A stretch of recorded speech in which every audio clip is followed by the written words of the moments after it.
നമ്മളിതിലെ ആദിവാസി ഗോത്ര മഹാസഭയുമായി ബന്ധപ്പെട്ടും അവരുടെ പ്രൊമോട്ടർമാരുമായിട്ട് ബന്ധപ്പെടുമ്പോഴും അവർ പറയുന്നത് ഏകദേശം 1.25 ലക്ഷത്തോളം കുടുംബങ്ങളുള്ള ആദിവാസി ഊരുകളിൽ 6400 കുടുംബങ്ങൾ മാത്രമാണ് അതിദാരിദ്ര്യം എന്ന് പറയുന്നത് എങ്ങനെ വിശ്വസിക്കാൻ സാധിക്കും എന്നാണ് ചിലർ ചോദിക്കുന്നത്.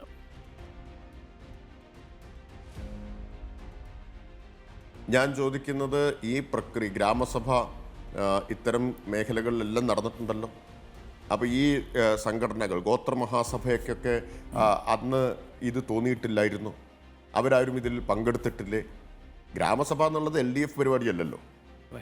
അത് സാധാരണ തദ്ദേശ സ്ഥാപനത്തിൻ്റെ നിയമപ്രകാരം നടക്കുന്നൊരു കാര്യമല്ലേ.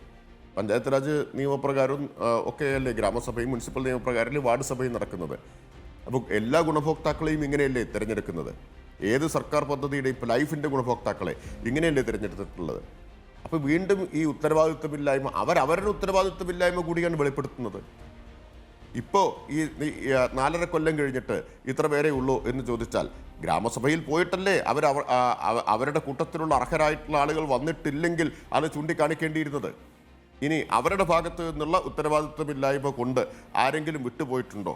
വിട്ടുപോയിട്ടുണ്ടെങ്കിൽ ഒരാളെയും വിട്ടുകളയാൻ ഈ ഗവൺമെൻറ് ഉദ്ദേശിക്കുന്നില്ല.